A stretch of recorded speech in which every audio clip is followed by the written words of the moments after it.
Hello, everybody. Good evening. I hope you can all hear me.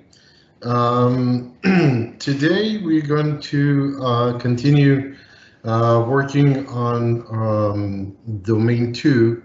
And last time we had the session, we pretty much covered everything there is to cover in Domain 1, which was mainly, as you can probably remember, all about risk management and the way we look at risks in the eyes of CISSP, in the eyes of a CISO.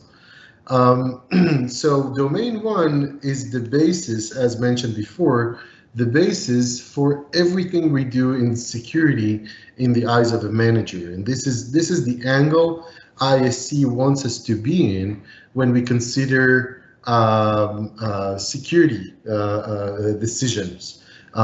So let's, before we take the deep dive into Domain 2, let's look at the chat room and see if we have any questions from you guys. Any questions you have along the way, you can ask during this session, and if needed, I can even ask you to speak. I'll unmute your mic and you can speak to everybody, so you can become part of this session.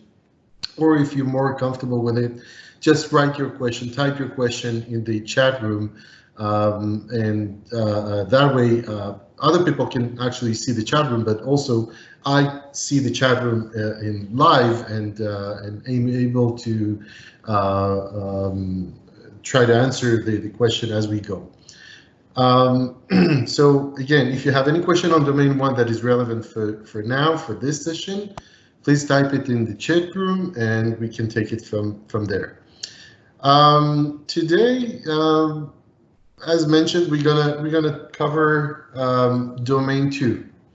Now, Domain 2 is a very short domain for in the CISSP for us. When we look at it from the book perspective, from the coverage, from the pages and materials that there is in it, it's basically one chapter.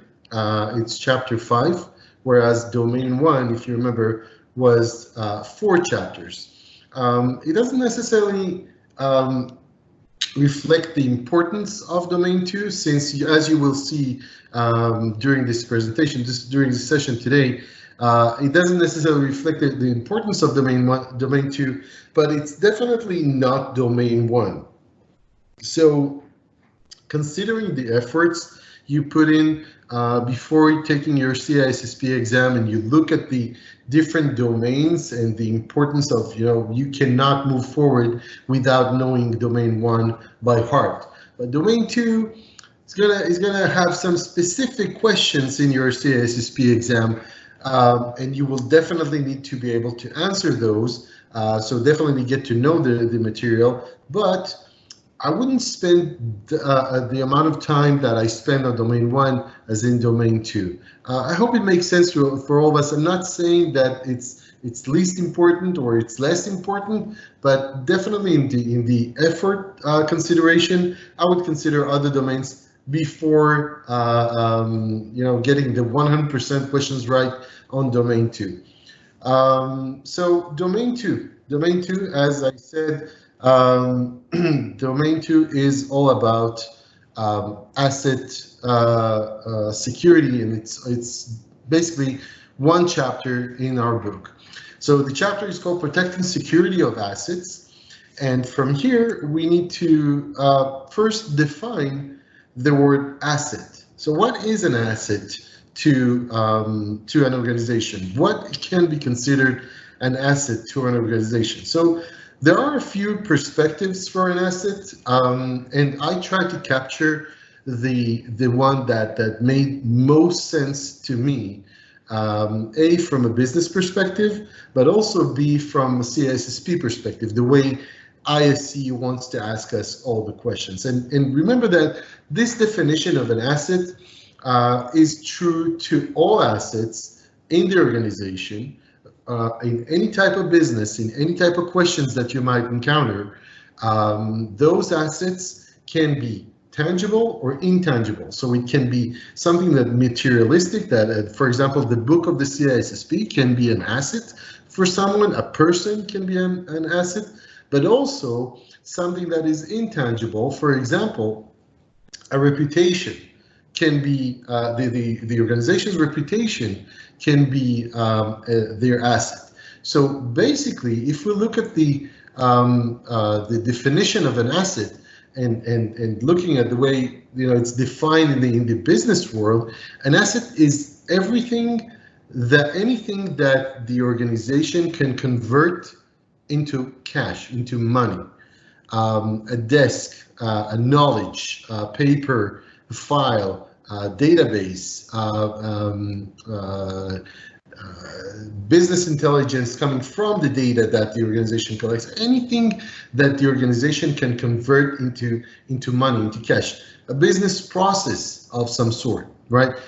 So if, say, your organization is doing something so unique in their landscape of business that a certain business process makes your organization make more money than others, then that business process, A to Z, is your asset.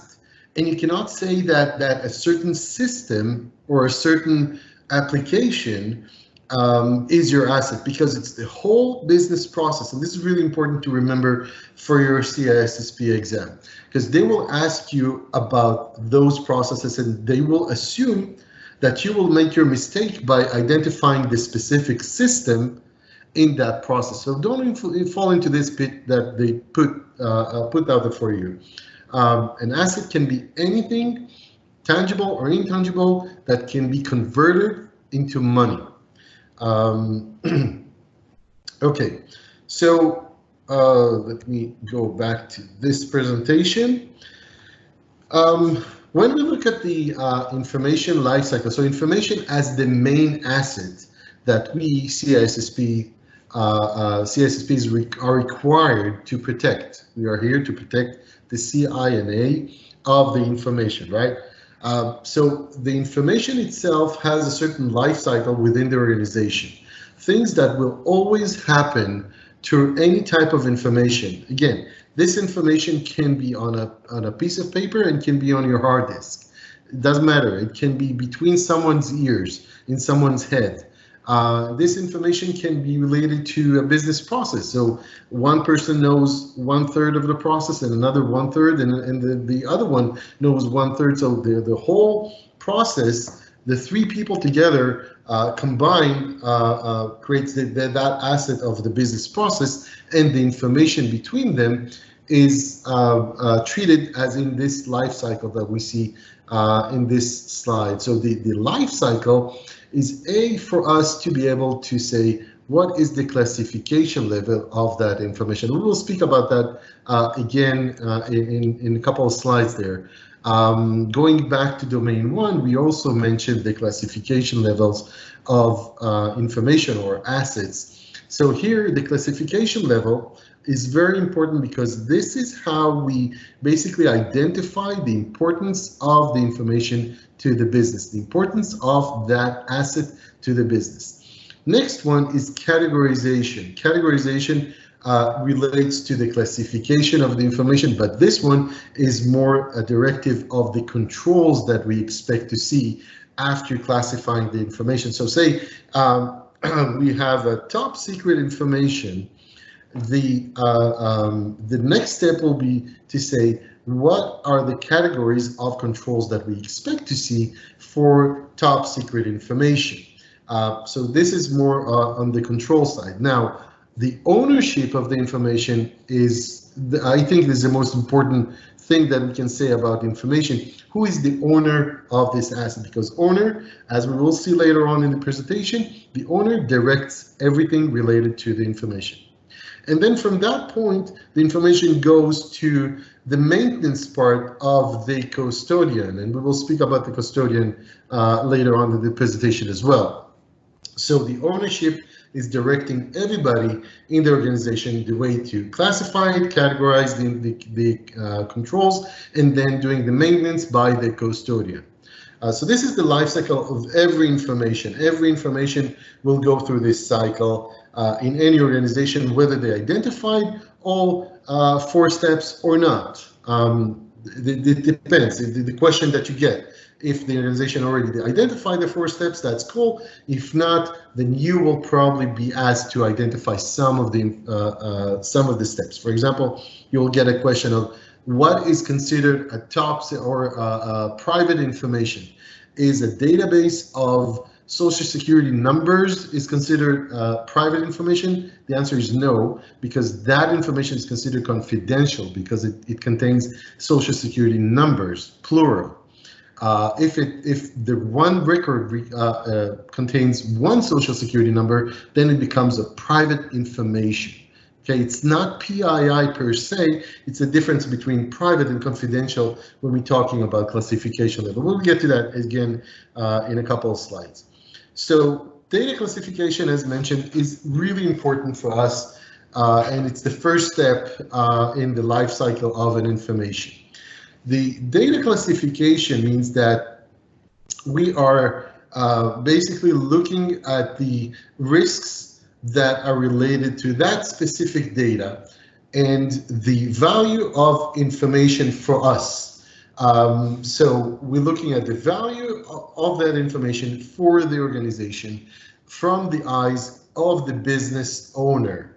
So not just the data owner, but also the business owner. And we will speak about the different roles and the difference between data owner and business owner in this presentation today. Now, for the CISSP, you have to know about these 3 types of data. You have to know what a PHI, PII, and CHD are. Why is that? Because ISC would assume that you are completely aware of the fact that there is a HIPAA law out there, the HIPAA, for the protected health information in the US, and the PII, the Privacy Act of 1974, this is in your book, and then the PCI DSS. These 3 are the main 3 that will guide any CISSP or any CISO through the protection of sensitive information. If you hold a PII, personally identifiable information, that can include a lot of information that is personal or personal data, private data. In the eyes of the GDPR, it's called personal data, PD. The health information is considered for EMRs, electronic medical records, for example, or EPHI, electronic protected health information, can also be a term that we'll use in the exam that will be related to the HIPAA, and from the HIPAA we will continue to the high-tech of 2009, and then today, these days, as of January 2020, we also have the California Consumer Privacy Act, which is the twin brother of the GDPR. Let's call it the cousin, the American cousin of the GDPR. So California Consumer Privacy Act, CCPA, for privacy, much like the GDPR, enhance the enforcement of privacy protection for individuals. And then the cardholder data is your CHD. The CHD is protected by the standard called PCI DSS, Payment Card Industry Data Security Standard. And this one is important for the protection of credit card numbers or credit card information. This standard is not a mandatory standard. It's not mandatory for all credit card industry. It's just mandatory for Visa, American Express, JCB, Discovery, and MasterCard in the world of credit cards. Now, anything that is not under this umbrella of companies will not be under the PCI requirement for standard. But bear in mind that this is just a standard. It's not a law. It's not a regulation. Okay, compared to the other 2. PII and PHR are derivatives of laws, and everybody should comply with the law. let's look at our chat room and see if we have any questions. So no, I don't see any questions on that. That's good. So we continue to the next slide, which we already saw in the in previous sessions. For this one, just a reminder of how the classification action actually works and the different classification levels actually work in the eyes of ISC and the world of CISOs. So for government and military data, we have the top three classification levels. That's a top secret, secret, and confidential.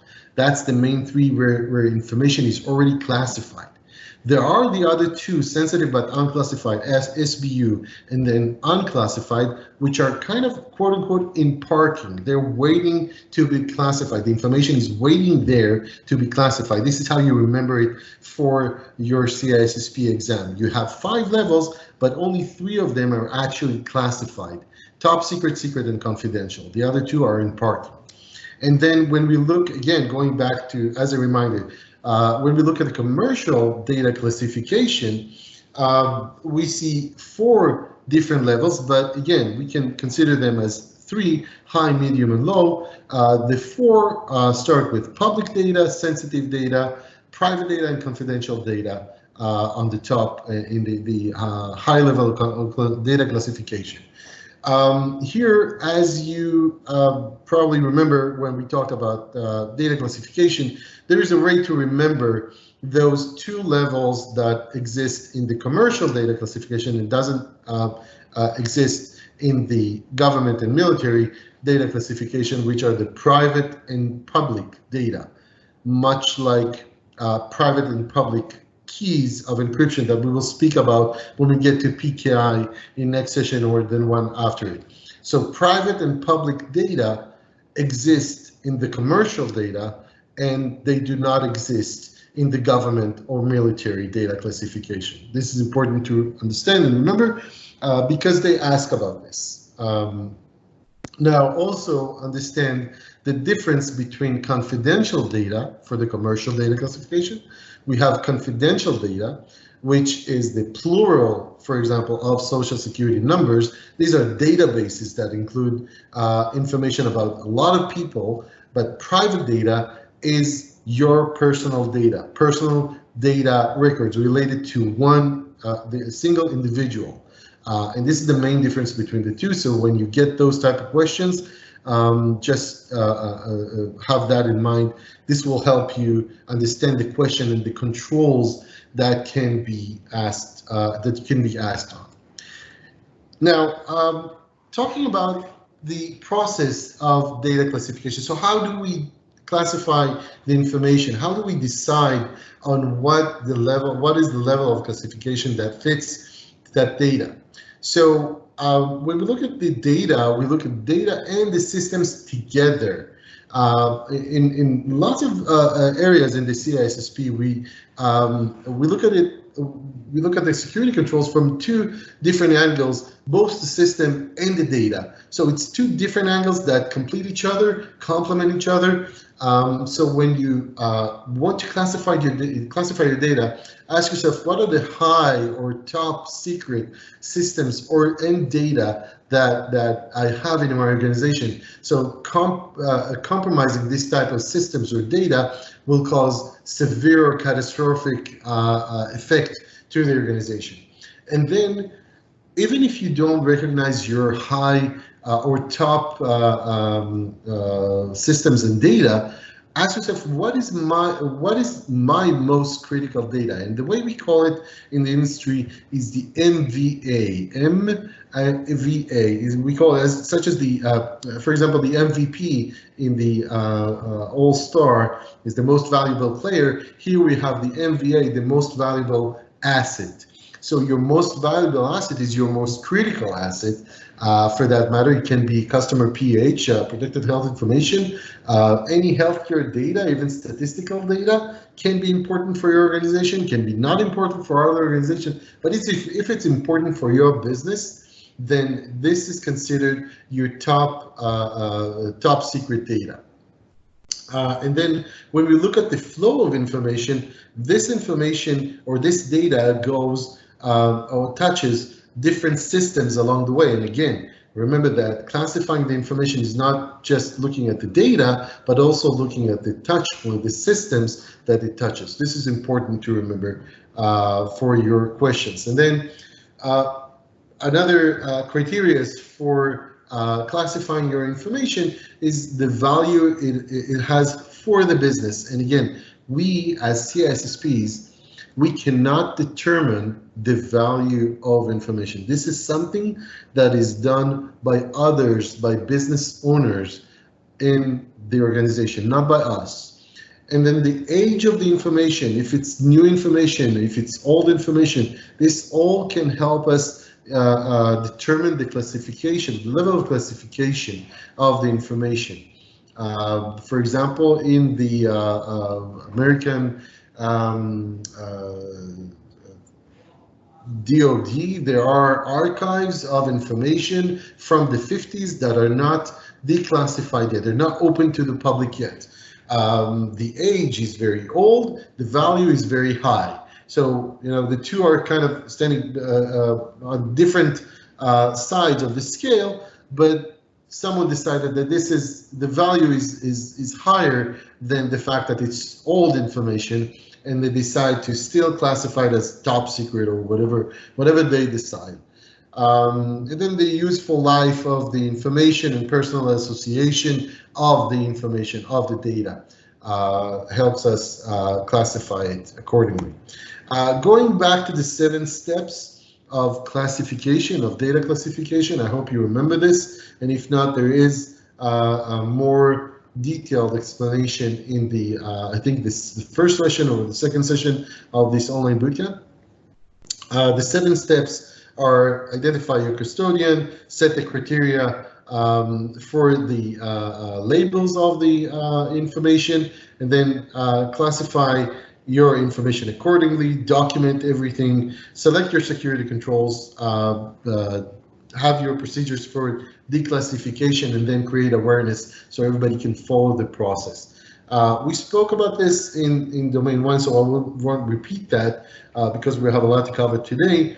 But then again, if you need to go back to this, I think it's in session 1 or 2 of this online bootcamp. Now, the way we can access information that is considered classified is either by a court order, government contract, or senior level approval. These are the proper ways to access classified information. So basically what we say, even though the information is considered classified, we can get an exception of access to this information. Court order, maybe this is the public's interest to access this information, and under the Freedom of Information Act, the court can act on this and issue the court order for someone that is not part of the authorized personnel to actually access this information. Government contract, the government makes a lot of contracts. Again, we're talking about the US government, okay? Not the Israeli, not the Belgium government. We're talking about the US government. The government makes contracts with third parties, and they need access for this information. So it's a contractual obligation. And then for any information that is accessed within the private organization, we get access according to senior level approval. The CEO, the CFO, someone that is senior enough and can be considered a business owner, approves the access to this information, but under NDA. NDA, non-disclosure agreement, for anyone to access the information.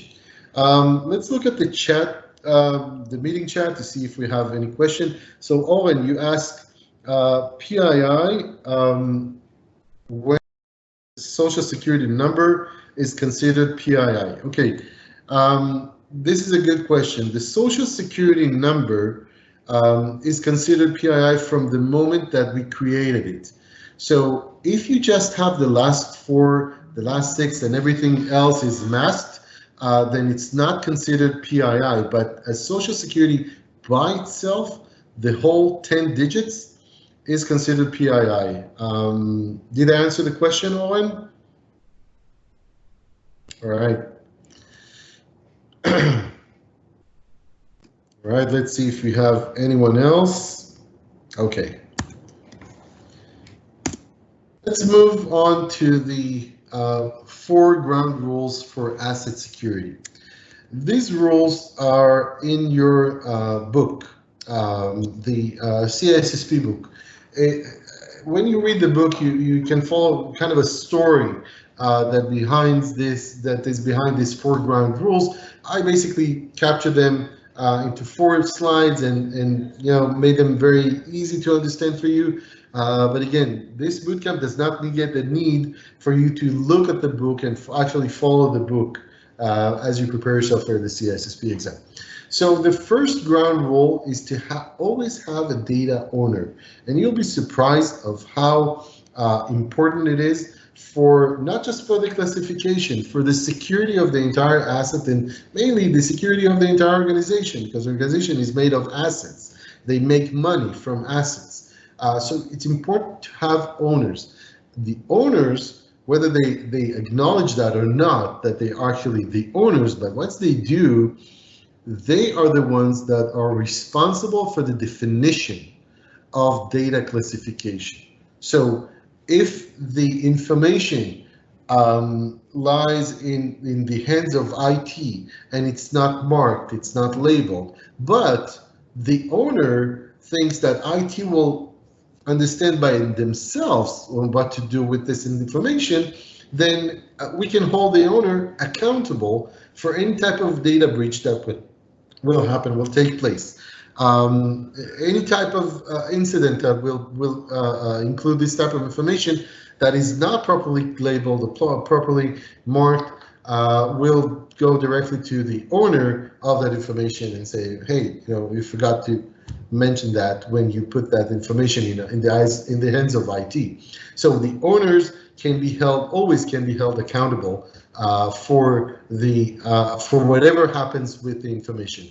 Now, the next step, the next ground rule is management of the access to this information. So management of access, again, directed by the owners. The owners set the rules for what is the classification level of this information, and from that, the custodian needs to understand how to treat that information, how to manage the access to this information.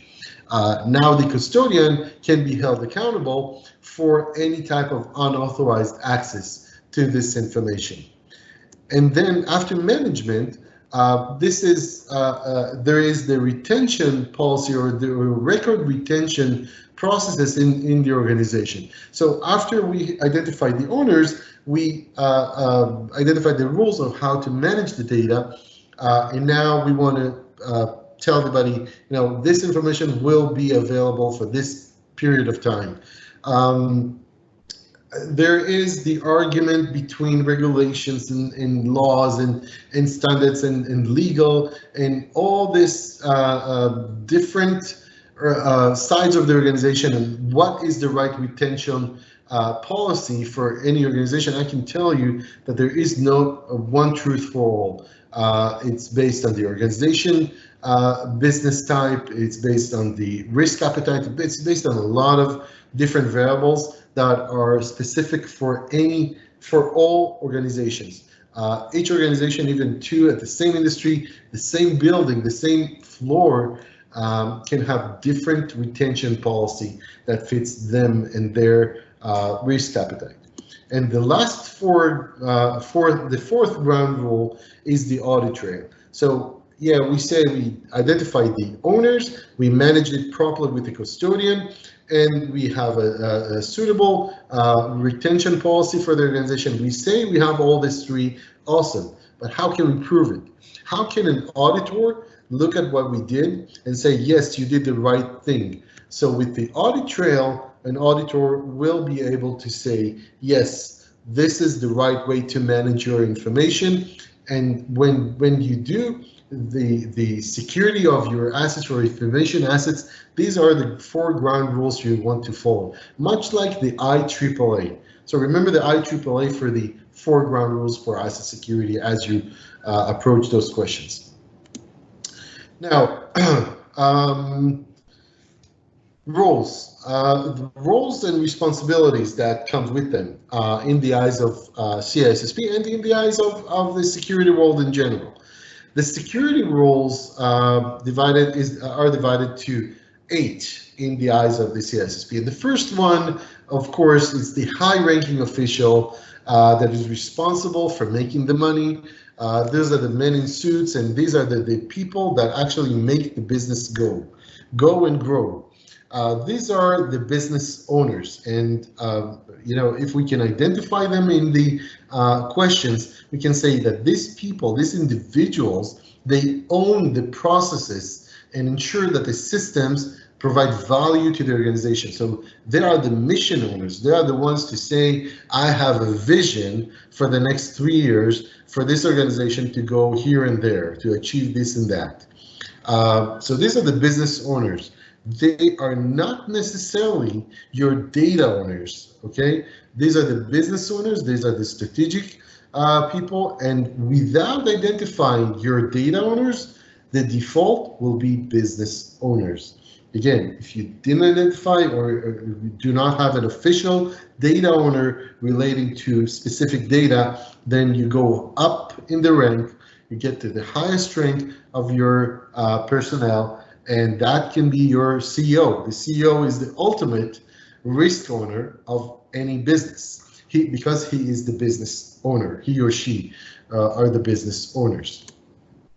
The data owner is the one that we want to identify per database, per type of data, per the data process in the organization. But that owner can be a business owner, doesn't have to be a business owner, but that owner has the accountability, for that matter, for anything that happens with the data.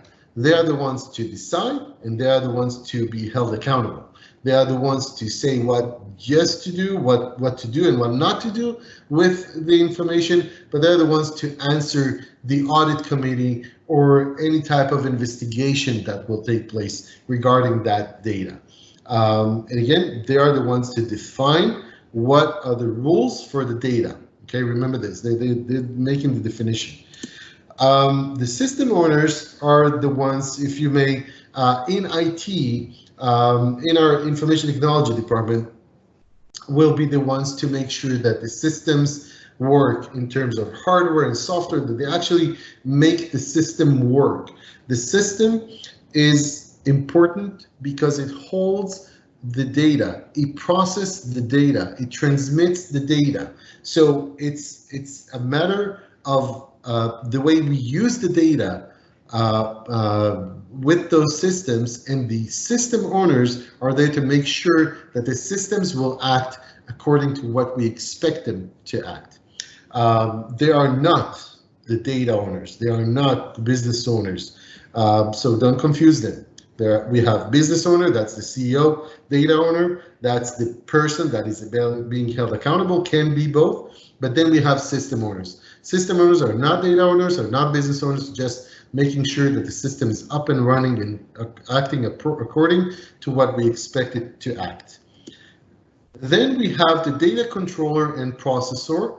And I already heard that these terms in the GDPR, under the GDPR, yes, these terms are being used in the GDPR, that's correct, but they're not.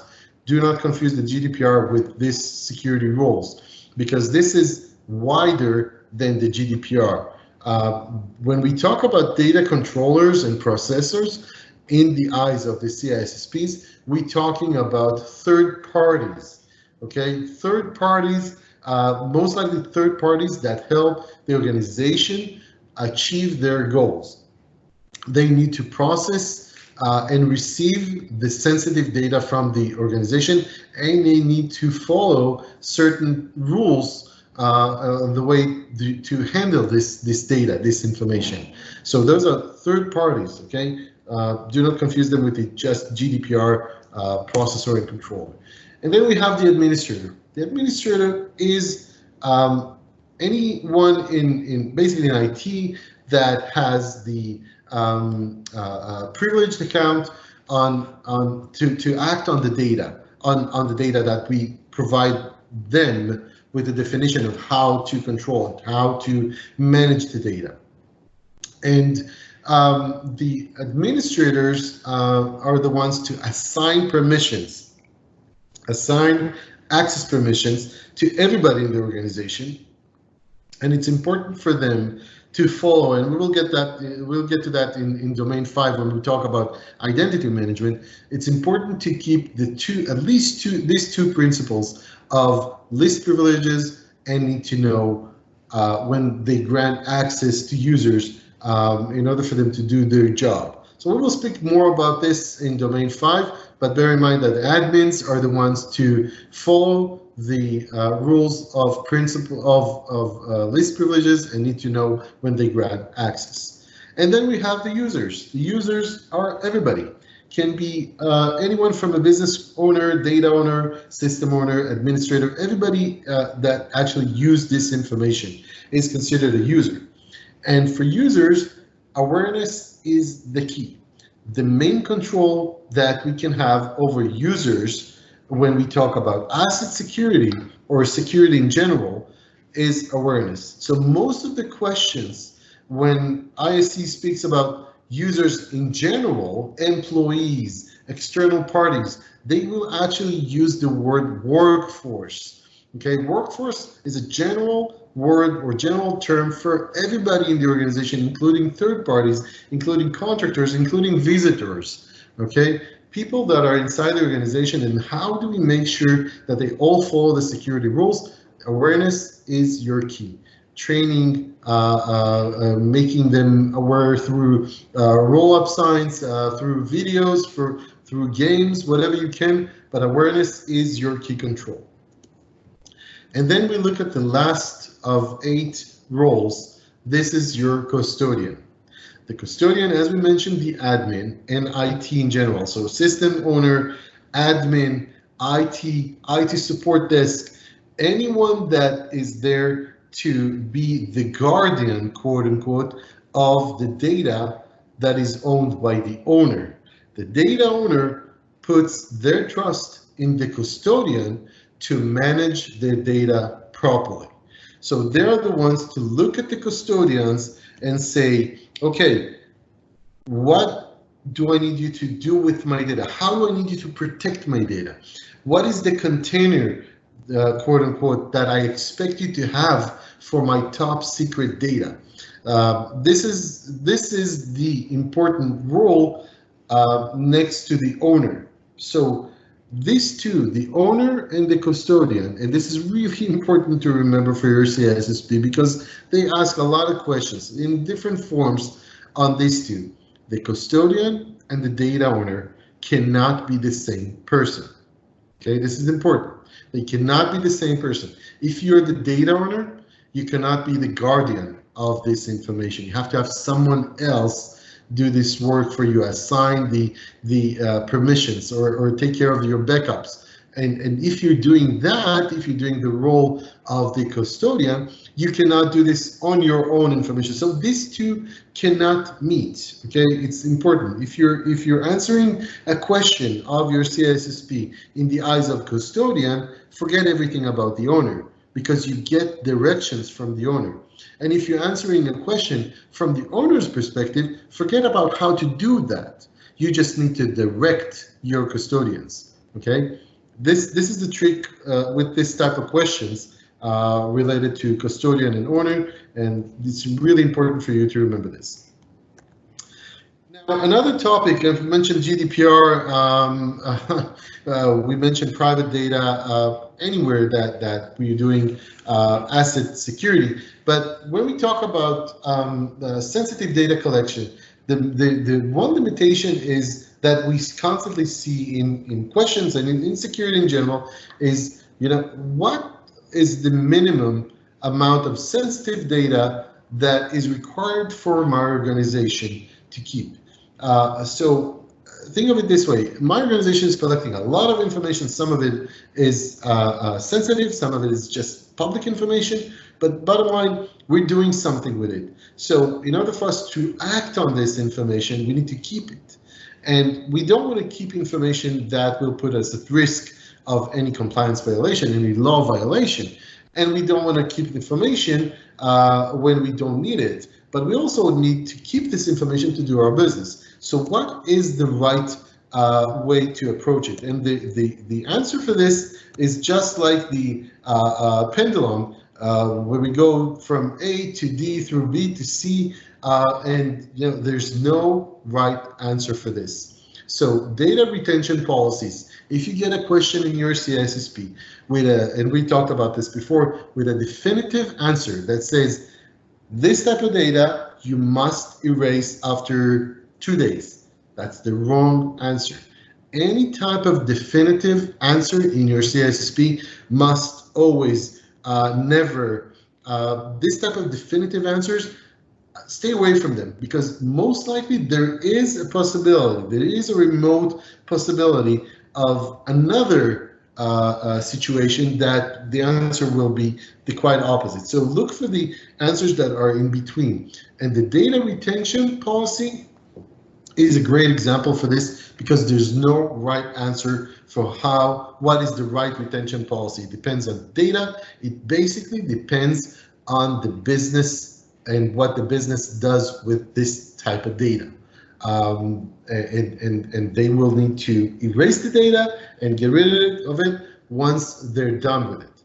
Most of quote unquote difficult questions or difficult situations for data retention are around emails, because in emails, as you probably know, the personal storage table, the PST files, we have archives that are larger than anything we can imagine, that can hold information from many years, and they can lay in some sort of a ancient archive, ancient storage somewhere in the organization, still in the hands of the organization, and still we can have this type of information after we thought that we already erased it. So again, data retention policy, not something easy to enforce, and not one truth for all. So look for those pitfalls in your questions, in your CISSP questions. Let's go back to a chat room to see if we have any questions. No questions so far. Okay, we will continue to the next topic. Security control baselines. So baselines are important for us. And again, we're talking about asset security.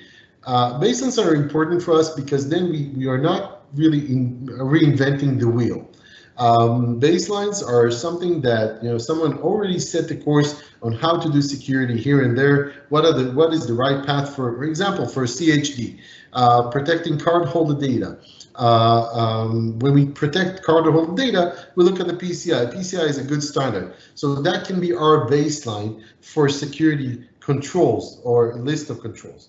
Now, when we look at the baseline, for example, this PCI DSS, we might decide that not all PCI DSS is relevant for us, even though it has some great controls in it, great list of controls in it. But since we don't really do anything with credit card information, then we just want to follow the PCI. This is called scoping. So we follow the PCI or portions of the standard, the PCI or ISO 27001. We follow portions of it, and then we can have some sort of standard to follow, but not all of it. So it's not a full commitment. Now, tailoring is taking the standard through scoping. Okay, we begin with scoping, and then we add compensating controls and parameters for any security configuration, any security requirements that we cannot meet in that standard. Again, baseline, through scoping, we do tailoring, and it's a better fit for our size of the organization and for our size of what we do with the information. And compensating controls, we talked about that before. Compensating controls is where I implement controls for instead of a control that I cannot implement the way I'm asked or the way I'm required. And I implement different controls to compensate over the fact that I don't have this type of control. And let's look at a couple of other terms here when we talk about asset security. Provisioning, when we provision access to users, we provision their user account. When we provision systems or new systems, new applications, this can be provisioning. Provisioning is bringing something new to the organizations, bringing something new to the table. So provisioning of user access, system, service, anything like that. And when we do that, this is the beginning of the relationship between subject and object. Okay, and since this is the beginning, we want you to we as quote-unquote ISC expect you, the CISSPs, to bake security into this initial step. So this is, as you create the user, think security. As you bring up your system or application or any type of new business service, think security. Follow baselines. Follow configuration management. We will speak about that in the next slide. So think security as you create the need or the connection between subjects and object. And then configuration management is important for us to follow through the guidance of that specific baseline that we chose. The security configuration makes sure that we have everything by the book, and it's constantly repeating the same type of manufacturing process, the same type of us provisioning user access. We follow the same steps. And then in this picture, you can see the red car in a parking lot of a bunch of white cars. So for this red car, something happened here, and this is basically a change. And for this one, from configuration management, we have the standard that we keep manufacturing the same car, the same user access. Anytime something happened here, and we want to look for that change request, this goes back to change management, and we will speak about that more. And then minimum necessary or least privileges of systems is a definition, again, looking at baselines, is a definition of what it is that I'm expecting to get or expecting to do and work with a certain system. And from when I talk about least privileges and minimum necessary, we talk about hardening your system before you go live with it. Hardening your system is important because that way you limit the vulnerability opportunity, the opportunity for an attacker to exploit a vulnerability, the opportunity of a threat to exploit a vulnerability. So the minimum necessary least privileges on a system is helping you hardening your system. Next one, the continuous monitoring and the continuous improvement.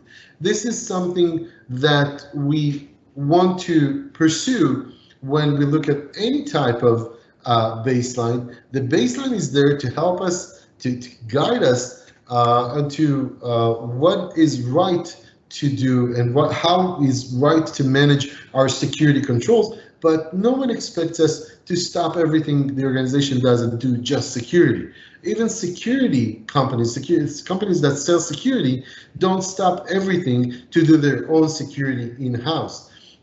So the way we follow the baseline standards, for example, ISO 27001 has a statement in it that says we are looking to do continuous improvement in all security controls. This is a process. This is a marathon. Security is not done by one-off and get done with it, okay? The CISSP exam might be that. It's a one-off, but it's not security management. And then best practices, when we use the term best practices, this is far-fetched because there is no such thing as best practices, because who's to say that this is best and this is not best? And again, we look at this from the eyes of IT that are looking to be directed by us, the CISSPs, as in what to do in security, or what is the right approach in security. And saying something is best practice in the market, saying it's kind of an arrogant approach, but it is what it is, and we need to use that. So when you use best practices, the bottom line is that it's kind of hard to bring it in front of the people and get their consent, quote unquote, or collaboration in this, because who's to say what? But we don't want to reinvent the wheel, so we follow something that someone already did out there. Let's go back to our chat room and see if we have any type of question there. Any kind of question? No, we don't have anything. Now, the last topic of today's session is on how we manage data on media. So physical media, computerized media. And the first topic here is the object reuse, the way we want to reuse the media after we had some, let's think of the top classified, top secret information on a hard drive. Now we want to get rid of this information and reuse this hard drive. How do we do it? How do we make sure that there's no remnants of information on that hard drive? And there are ways to do that. We can clear, we can overwrite the data, we can do clearing, purging, and destruction of the media.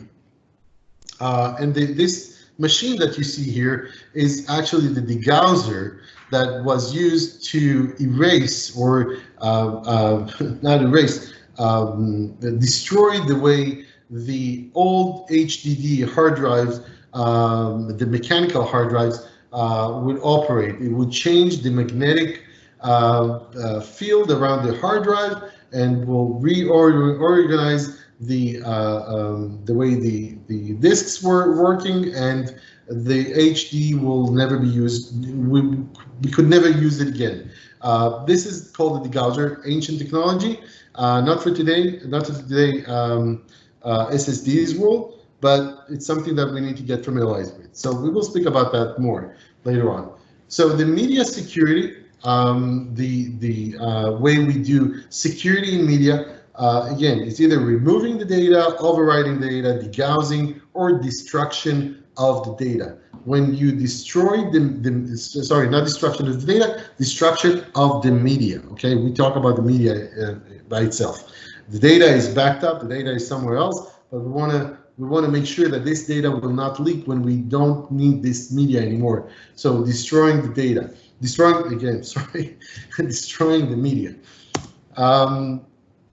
So let's look at the type of memories that we have in any type of organization, any type of machine. The memory types that we have and we need to get familiarized with are basically the RAM, ROM, and everything that is in between. So cache memory is something that our CPU uses after using all the registers in the CPU itself. The registers are small areas of RAM, the random access memory, in your CPU. You cannot see them when you look at the motherboard because it's embedded in your CPU, but you can see the cache chipsets next to your CPU, and this will be the cache memory chipsets for the CPU to use when it has no more room to use the internal registers. And then when calculation is being very difficult and very complex for the CPU, and it needs to use more memory, it goes to the RAM, the random access memory we have next to it on the motherboard. And then another type of memory is the ROM, read-only memory. The read-only memory is one that is already programmed. The chipset that is already programmed is embedded on certain circuit, electronic circuit. Now, we have names for the different types of memory. So the real or primary memory is your RAM. It's high speed and it's next to your CPU, and the CPU uses it, as you can see in this presentation. It uses the RAM, the primary memory. The secondary memory is slower memory. It's probably your hard disk. in Microsoft Windows, we can define part of the hard drive to be reserved for this type of purpose. For this type of purpose, when the RAM is out and it's, you know, we don't have any more room in that, so we have the page file in the Windows operating system. The sequential memory is a memory that is used from one. Sorry, I'm kind of losing the words here, but it's the memory that is used sequentially from beginning to end, one cell after the other. So sequential memory is the opposite of random memory. Okay, so it's not random access memory, it's more sequential memory. Now the random access memory, your RAM that we mentioned before, remember that this is a volatile memory, and this is really important when we talk about domain 7. We talk about forensic investigations and the way we collect evidence from machines, from computers. Volatile memory means that this memory is erased when power is lost. So we don't want to lose the data that is written on the RAM. That's why when we conduct an investigation, we don't want to unplug the machine from the from power. So think of it this way: you can probably have a question in your CISSP talking about a massive incident, and the virus spreads or the ransomware spreads around and the one options that they give you is to unplug your machines. It can be the right action to take, but it's not the recommended action if later on in your question you need to conduct an investigation, a forensic investigation, because forensic investigation will require you to go to your RAM and get the type of information that is on this memory. If you plug out the power, you lose all the information. This is not the case in your ROM, in your read-only memory, because the ROM is a non-volatile memory. So even if you plug out the power, the information is still there. And we have mainly four different types of ROM in our CISSP. The first one is programmable ROM, and we go kind of evolution of the ROM, the programmable ROM, and then EEPROM, erasable and programmable ROM. So the programmable ROM is one that we modified in the manufacturer headquarter or the manufacturing company, and they embed their program on that chipset of the ROM. Now, if we ask them to create us the EEPROM, that means that they created the program, the embedded program on the chipset, but we can erase that and reprogram that. This is not the norm. The norm today is the EEPROM, electronically erasable ROM, which is basically the flash drive as we all use it. You can erase that and you can rewrite that, but it has some sort of a embedded OS, or if you make any type of program that runs that flash drive for you. And then programmable logic drives is the general name for the technology of all EEPROMs, which also include the flash drives. The difference between hard drives and SSDs, as you're probably aware of that in today's world, the HDDs were more mechanical and the SSDs are based on nanotechnology and technology that is considered very innovative. And we can store more information in very less space, much less space than the HDD. Now, when you talk about the flash drive on one side, the EEPROMs and the SSD, the way to treat data remanence on these two is to say, okay, there is no way I can use degaussing on this because magnetic field does not work on this because everything is embedded on chipsets. That's why when we want to get rid of, for good, get rid of information on this media, the only way to do it is to destroy this media.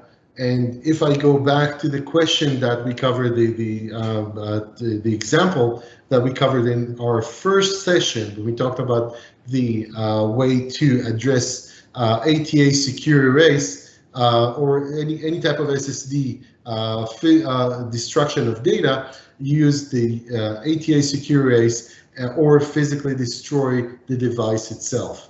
Now, remember that physical damage to your ATA can prevent the full erasure of the information. That's why physical destruction is more expensive, but is far more secure than anything else. And this is the recommended way of addressing it. So this is it for domain 2. It was quick.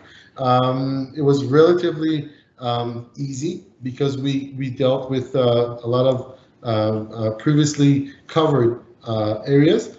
And for next session, we will start talking about domain 3, which is security engineering. And again, I welcome you all to visit our YouTube under CyTech Consulting. These videos are uploaded there the same night of the session or the day after. Look at this video, listen to these videos. I hear about people using them as audiobooks in their cars. This is great news. I hope you all gain a lot from these sessions. I personally enjoy investing a lot in these sessions for you, and welcome your feedbacks as we go. So any feedbacks, shares, likes, subscription to our YouTube channels are all welcome. See you all next week, and thank you very much for being part of this amazing group. Thank you. Bye-bye.